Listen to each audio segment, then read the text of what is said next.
Porque você não entendeu a inteligência desse investimento. E você não pode dizer o que eu entendi ou o que eu não entendi, Pablo. Aí você está querendo ler dentro da minha cabeça, né? Se você ficar menos hostil, talvez você entenda melhor. Você que não pode tirar essa conclusão por mim. Segue Mas aqui não é um debate, aqui é uma entrevista. Então, assim, se você faz sua pergunta, eu faço a resposta, eu te pergunto algumas coisas, a gente vai seguir na nobreza, senão a gente vai partir para baixaria desse jeito. 1.2 bilhão e acha que vai tirar esse retorno em turismo na Zona Sul de São Paulo. Você falou o valor errado. Esse valor aí não existe para construir um prédio de 1 quilômetro de altura. Então, a gente tem que mudar todo mundo para lá, porque tá barato demais a construção lá. Eu falei valor errado, não, tá certinho.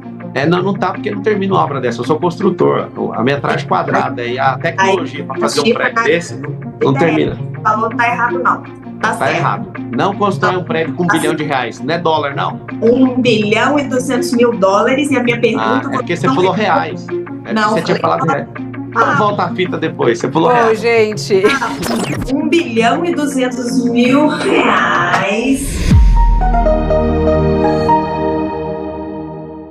O prédio de 1 quilômetro. Você disse que quer construir um prédio de 1 quilômetro em São Paulo para atrair o turismo. E que não vai colocar R$1 de dinheiro público, vai ser só dinheiro da caneta. Da iniciativa privada. Na Arábia Saudita, que tem o poder de atração de recursos, né, pelos dólares do petróleo, já está demorando 10 anos. E o projeto lá está estimado um custo de US$ 1.2 bilhão. Eu queria saber quais são os investidores que você tem aí na manga que acham que vai ter retorno investir nesse prédio de 1 quilômetro em São Paulo. A construtora FG lá do Balneário Camboriú vai construir o maior residencial do mundo. Lá eles são visionários, né? Então, pessoas visionárias, quando elas se encontram e veem que isso tem viabilidade, aparecem as outras. Aqui em São Paulo, quem está disposto, quem acha que vai dar retorno? 200 famílias que se eu chamar e mostrar viabilidade como prefeito, que tem que mudar a lei, o plano diretor, tem que mudar. É de 10 em 10 anos que ele é visitado e essa é uma questão que eu quero criar um símbolo para aumentar o turismo, criar disrupção na construção civil, aumentar emprego. O prédio vai chamar Brasil. Deixa eu só responder, Raquel. Pode, claro. Esse é um presente para o povo. Por que é um presente? Disrupção na construção civil, geração de emprego absurda. Esse prédio eu quero que ele seja na Zona Sul, no meio da periferia, para valorizar a sua área, seu terreno, onde você mora. Hoje, São Paulo está muito concentrada. Nós precisamos de capilarizar isso, ou seja, eu quero fazer um paço municipal lá perto de Brasilândia, na Zona Norte, Pirituba, para quê? Para valorizar as extremidades da cidade. A cidade é mega valorizada no centro expandido e 100% desvalorizada por isso que vocês têm essa vida. Agora, só para você entender, precisa de gente visionária. Essa não foi a minha pergunta. Já respondi, eu já falei o nome da construtora que está construindo, não tem aqui em São Paulo. Essa é de Balneário Camboriú. Isso mesmo, se não tiver nenhum em São Paulo, a gente tem que trazer gente dos Emirados Árabes, porque é lá que construiu o maior de 828 metros. Você já tem? Ou isso é só um sonho? Porque, eu já te falei, mulher, eu já estou no projeto da FG, Pablo, pessoa física, eu estou no projeto.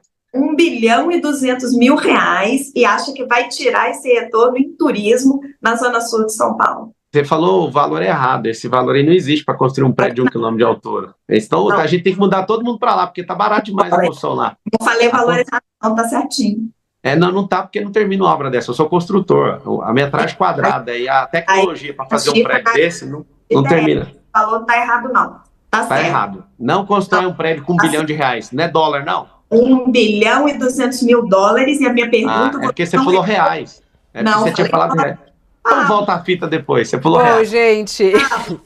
200 mil dólares, você não vai... Resumindo, você vai ter uma sala lá, Landinha, você vai ter uma sala lá, vai fazer podcast nesse prédio. Eu não preciso de sala lá, eu só preciso que você responda a minha pergunta. Qual que é a outra pergunta? Um sonho ou quem são os investidores que estão dispostos, que acham que vale a pena aplicar esse dinheiro e que vai recuperar isso em turismo?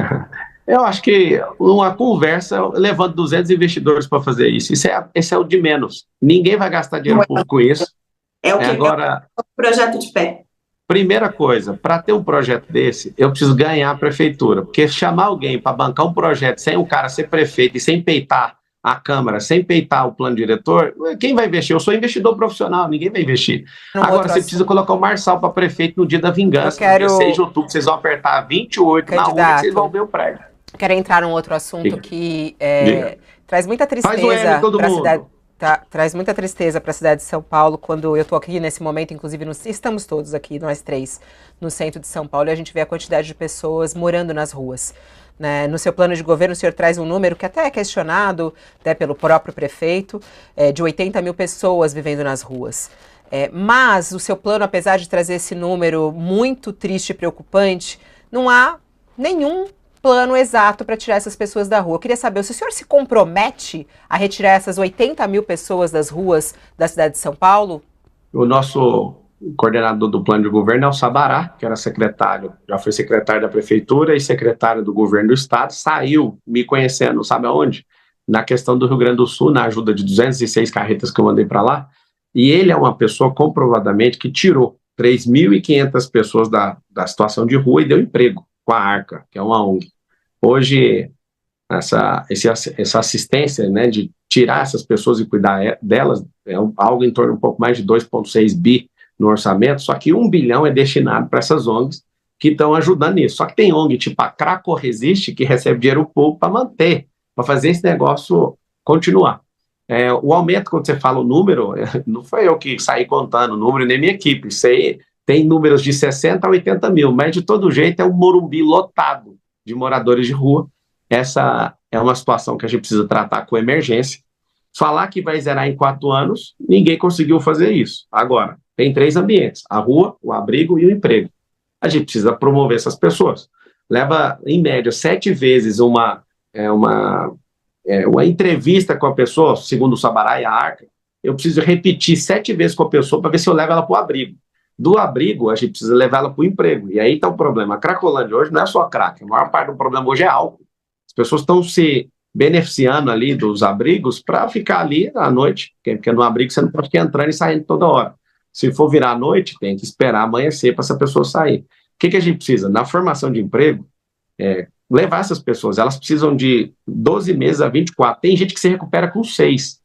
O maior instrumento de recuperação de gente é filosófico, é crença, é religião. O cara se apegar em algo mais forte do que ele imagina, ele dedica a vida dele e dá conta de sair mais rápido. O emprego é o que vai trazer a estabilidade para ele depender das próprias mãos, né, dele.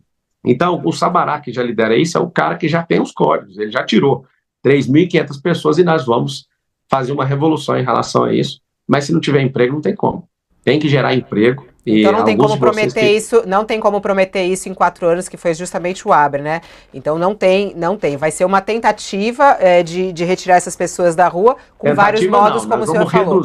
Nós vamos reduzir drasticamente. O Sabará assistiu, quase que zeraram a Cracolândia, mas tem um interesse público por trás por causa desse R$1 bilhão. Não zeraram, né, candidato? A gente sabe que aquilo lá é um fluxo que vai e vem, eu acompanhei muito isso, inclusive o trabalho de Sabará, até mesmo esse número que o senhor fala de 3.500 pessoas, não há comprovação exatamente sobre isso. Há comprovação pela agência de checagem. Isso aí está errado o que você falou, já foi comprovado. É por isso que eu uso o termo comprovadamente. Já foi comprovado. 3.500 pessoas retiradas das ruas durante essa gestão. E que muitas vezes voltam, como a gente sabe que existe esse fluxo. Isso, mas aí retirado e voltado não é a garantia eterna que a pessoa não vai voltar. Ela precisa de estar inserida numa comunidade forte onde ela vai continuar prosperando. Vamos lá, Fábio. Vai lá, zeladoria. Vamos falar de outras coisas da cidade também que são caras ao eleitor. A pesquisa da Datafolha apontou no primeiro semestre que 84% dos paulistanos apontam o problema de buracos na cidade, buracos nas ruas, né? Em seguida vem o lixo na rua, em 71%, queda de árvores, enfim. São os problemas mais citados pelos eleitores paulistanos.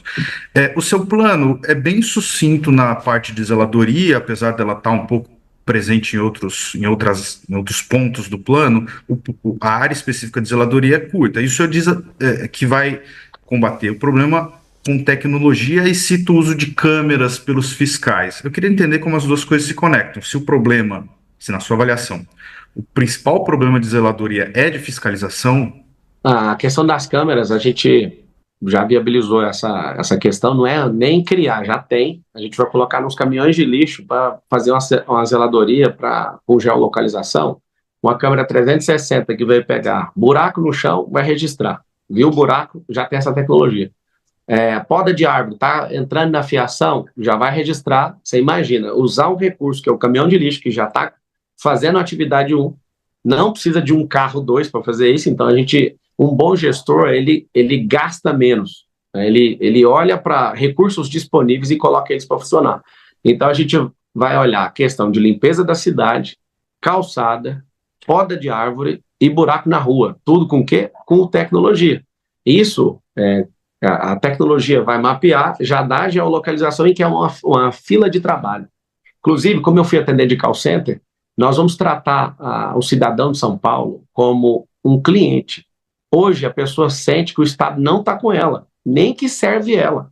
Eu quero criar um sistema de atendimento para a cidade de São Paulo que a pessoa reclame e tem um prazo para responder. E hoje a pessoa é ignorada, como se o Estado fosse uma fortaleza e não fosse o garçom da vida dela. Então, a gente vai mapear essa cidade inteira nisso, usando o caminhão de lixo, para você ter uma ideia. Pablo, você está propondo aumentar o número de subprefeituras de 32 para 96, para ter uma em cada distrito. Isso significa triplicar o número de funcionários, de contratos, de equipamentos. Você sabe quanto custa isso? Se fosse na conta linear, seria o triplo do valor que é gasto hoje, só que a gente vai gastar menos dinheiro. Por quê? Porque está tudo esparramado em muitos prédios, está alugando prédio que não é da prefeitura, a gente vai reduzir isso para um prédio só em cada subprefeitura, então vai ter economia. Hoje, o orçamento das subprefeituras está em 2 bilhões e 800 milhões de reais. Um orçamento para 96 subprefeituras vai para 4 bilhões de reais. O número de funcionários tem que subir para 5.440. Conta linear, que está errado. Não é conta linear, isso é uma estimativa. Claro que é. Não, isso aí é o seguinte, tem um aplicativo 56 que a gente vai fazer... Posso terminar a pergunta? Não foi a pergunta ainda? Não, eu deixo a resposta. Vai lá. O subprefeito é uma indicação do prefeito, mas ele tem muita influência do vereador. Você que é um cara antissistema, está propondo a criação aí de 64 cargos sensíveis a indicações políticas. Por quê? É o seguinte, hoje, do jeito que está, pergunta para o povo. E essa é uma ideia do povo, tá? Tem a prefeitura perto de casa. Nos 96 distritos, a pessoa ela precisa de ir num lugar e fala, agora vai no outro prédio, agora vai nesse. Porque você não entendeu a inteligência desse investimento. Você não pode dizer o que eu entendi ou o que eu não entendi, Pablo. Aí você está querendo ler dentro da minha cabeça, né? Se você ficar menos hostil, talvez você entenda melhor. Você que não pode tirar essa conclusão por mim. Mas aqui não é um debate, aqui é uma entrevista. Então, assim, se você faz sua pergunta, eu faço a resposta, eu te pergunto algumas coisas, a gente vai seguir na nobreza, senão a gente vai partir para a baixaria desse jeito. Seguindo na nobreza. Tá tão... Vamos lá. A conclusão por mim. Pode seguir a resposta. Então, tá bom, obrigado. A questão é o seguinte, se for repetir o modelo fracassado do Ricardo Nunes, que é o atual ex-prefeito, a gente vai aumentar de forma drástica. Quando eu te falei a conta linear, o que é a conta linear? A conta linear é pegar o número e só multiplicar ele por 2, né? Se você tem 32, que é 96, você vai multiplicar isso aí e a gente vai ter 3 vezes o gasto, né? Por 2, não, por 3. Não é assim a conta é simples. A gente vai pegar esses imóveis sem destinação da prefeitura e vamos reduzir o tamanho e vamos migrar para um 56, que é um aplicativo que ninguém está usando. Vários serviços têm que estar no aplicativo, só que eu quero um lugar físico reduzido, que vai enxugar gasto, você não está entendendo. Sobre a indicação, que aí eu termino a resposta, que você falou, essa indicação é sensível, isso é muito bom, porque a Câmara inteira vai estar na minha mão. Todo mundo que fica preocupado sobre governabilidade, que eu acho que é o último bloco nosso aqui, eu estou trazendo vereadores que têm cargo. Tipo, o Rubinho, que é do União, abriu mão do seu fundo eleitoral final dele, que era um grande valor, tempo de televisão para me apoiar. E vários vereadores, depois que viram ele tendo coragem, querem assumir as sanções dos seus partidos para vir comigo, porque sabe que aqui vai ganhar. Então, assim, ter isso é muito bom. A gente vai colocar gente muito séria para fazer isso, mas tudo é por você, é para você ter um atendimento, que você não tem. Você que está me assistindo, que mora em São Paulo, você não tem um atendimento. Você vai ser cliente. Nós vamos tratar você como um cliente de luxo. Você tem que ser atendido. Você não pode. Você vai matar um dia de serviço para ficar rodando em 3 prédios da prefeitura. Vai ter um prédio perto da sua casa. Isso é uma coisa básica. E tem um custo, né? Esse funcionando de verdade. Esse atendimento tem esse custo que, como você disse aí, é alto e tem que ser estudado. Eu queria ir para a mobilidade. Nosso tempo está voando e tem um assunto que eu acho extremamente importante, que são as mortes no trânsito. Eu não sei se você viu ou não os números que a gente tem do primeiro semestre desse ano, e são muito tristes. 32% de aumento, 520 vidas perdidas nas ruas da cidade de São Paulo nesse primeiro semestre desse ano. A gente tem ali, em algumas cidades que são vistas como cidades, né, do futuro, cidades inteligentes, cidades seguras, metas bem ousadas como Paris, que fala inclusive de zerar o número de mortes no trânsito. Isso não consta no seu plano de governo, algo para reduzir mortes de trânsito. Queria saber, isso te preocupa? Você tem alguma ideia de como reduzir as mortes no trânsito de São Paulo? A gente está com um problema que a nossa cidade está entre as tops do mundo, né, em violência no trânsito. Lembra que eu falei sobre o ensino de inteligência emocional? A gente tem violência no trânsito e essa violência tem a ver com a pessoa não saber dialogar. A gente tem uma violência no trânsito, eu vi aí esses dias um cara numa Porsche, matou o outro atropelado porque quebrou o retrovisor. As pessoas estão perdendo a noção do que é a vida, do que é o respeito, do que é a segurança. A gente investe isso na escola, no braço educacional, em todas as empresas. Eu quero treinar a cidade de São Paulo na habilidade socioemocional para a gente conviver junto. Sobre o trânsito de forma inteligente, a gente tem um semáforo que ele é contornado por uma cor amarela. Todo semáforo que tem esse amarelo é um semáforo inteligente. A gente precisa continuar investindo nisso. Por quê? Porque ao invés, às vezes você está parado num lugar, e estar parado num lugar que não tem um semáforo inteligente, a pessoa dá uma olhada para um lado, para o outro e fala, vou cruzar para a esquerda. Se fosse para a direita, girando quadra, que é o que a gente propõe... Só olhando nessas cidades, e eu já estudei profundamente isso, e também conversando com vários especialistas, o caminho mais eficaz e talvez um dos principais é a redução de velocidade. A gente teve mudanças aqui em São Paulo, por exemplo, com a chegada do Dória como prefeito, né? O Acelera São Paulo, não sei se você lembra. Ele aumentou a velocidade nas marginais. O senhor pretende reduzir? O senhor pretende... Não vai reduzir. Não vai reduzir velocidade. Na cidade de São Paulo, o senhor pretende reduzir a velocidade em alguns lugares? Nessas cidades que eu citei aqui, nós temos ali velocidade máxima de 30 km por hora. É talvez a única forma de reduzir. E aumentar a fiscalização também. O senhor pretende fazer isso? O trânsito da cidade já é tão lento que você não precisa reduzir a velocidade. Já é uma situação absurda. Então, reduzir velocidade de forma nenhuma. O que a gente precisa fazer é, de novo, a gente precisa de mexer na mentalidade do povo. Nos Estados Unidos, todo mundo para no pare. Aqui em São Paulo, as pessoas não param nas esquinas. Elas entram de qualquer jeito. Isso é educacional. Não precisa reduzir a velocidade de um trânsito que não anda. Já está tudo certo a questão da velocidade. O que a gente precisa é investir para as pessoas respeitarem o pare, respeitar as vias. Numa discussão, não entrar nessa loucura. Quando diminuir essa criminalidade, com a oferta de emprego, a gente vai ter um trânsito menos hostil, fica todo mundo preocupado, com o vidro fechado, o povo fica tenso dentro de um trânsito, que é lento, isso vai aumentando a instabilidade emocional das pessoas, ela fica irritada com essas artérias travadas, que são essas grandes avenidas, e tem gente que leva 1h40 para chegar em casa todo dia, ou seja, a gente precisa, melhorando a mobilidade, né, criando as vias expressas, está aí no plano, os bolsões de estacionamento nas 10 rodovias que entram na cidade de São Paulo, criando essas soluções, conseguindo viabilizar o giro de quadra à direita com sinal vermelho, igual nos Estados Unidos, sequenciado por um pare, a pessoa tem que chegar, parar, olhar e girar a quadra. Não é contra a quadra, é giro de quadra. A gente vai aumentar a velocidade. Se a gente conseguir ter o Pablo Marçal como prefeito, 28 lá na urna, você já sabe o número, você vai ter uma possibilidade de ter emprego perto da sua casa, na periferia. Candidato, o que vai diminuir? Vai diminuir o problema de mobilidade, que é o quê? Esse caos, essas artérias todas travadas na cidade de São Paulo. Candidato, deixa eu entender um ponto, conectando as duas coisas com outro ponto do seu plano de governo, que é, o senhor fala de acabar com a indústria das multas, que as multas são feitas, o sistema de multas que é feito só para arrecadar dinheiro e tal. A cidade de São Paulo tem hoje 877 radares. Como é que se coaduna a ideia de diminuir o número de radares, e aqui uma pergunta, se a ideia é diminuir o número de radares, e fazer com que as pessoas sigam mais a regra de trânsito? É factível isso? Imaginar que com menos fiscalização eletrônica as pessoas vão parar menos no sinal, vão respeitar mais a velocidade máxima, e se vai matar menos gente? A única coisa, Fábio, que pode mudar um povo é a educação. Ficar só fazendo 4 milhões, salvo engano, 4 milhões todos os dias de multa, só está tirando o dinheiro do trabalhador. Eu acho isso injusto. Eu não falei de diminuir radar. Os radares podem continuar, mas a gente tem que abrir um período de conscientização, porque eu conseguindo ser prefeito, vocês me deram essa chance, votando no 28, no dia 6 de outubro, o dia da vingança. Nós vamos tirar esse consórcio comunista do Brasil aí, esses 4 outros candidatos. Depois do último debate, a gente conseguiu aí a baixa da Atena, ele vai sair, tá construindo um storytelling para isso, fica aí de primeira mão. O que a gente vai fazer? A gente precisa reeducar o povo para usar o trânsito.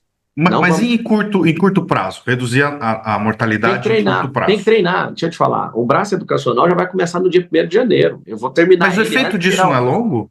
É claro, mas tem que começar. Se tivesse começado há 5 anos atrás, a gente estava tranquilo hoje. Não, concordo, mas eu digo para efeito mais rápido, para redução de mortes. O efeito mais rápido é falar com gente. Pegar essas multas e abrir um período e falar, nós vamos fazer um processo educacional para você ver. Aí a gente abre esse processo educacional treinando o povo. Agora, vamos para cima. Deixa eu te explicar.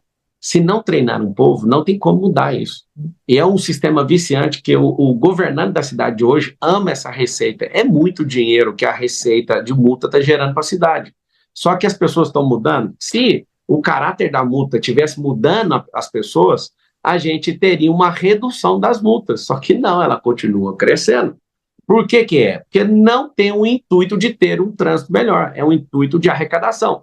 Eu não sou contra a pessoa pagar multa, ela tem que pagar. Só que eu sou a favor da gente abrir um tempo de trégua para educar esse povo, desde pequeno na escola, os funcionários dentro das empresas, criar esse ambiente onde a gente vai treinar um povo para falar, pelo amor de Deus, respeito o pare, por favor, aprenda inteligência emocional para você parar de brigar no trânsito. A gente tem um povo hoje, gente tem mais homicídio no Brasil do que países que estão em guerra.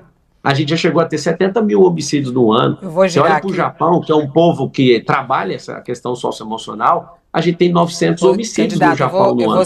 Eu vou girar aqui, mas né, esse assunto de mobilidade, assim, a educação é um dos pilares, né? Mas tem outras medidas aí muito importantes e que não estão aí. É o principal, a educação de qualquer assunto.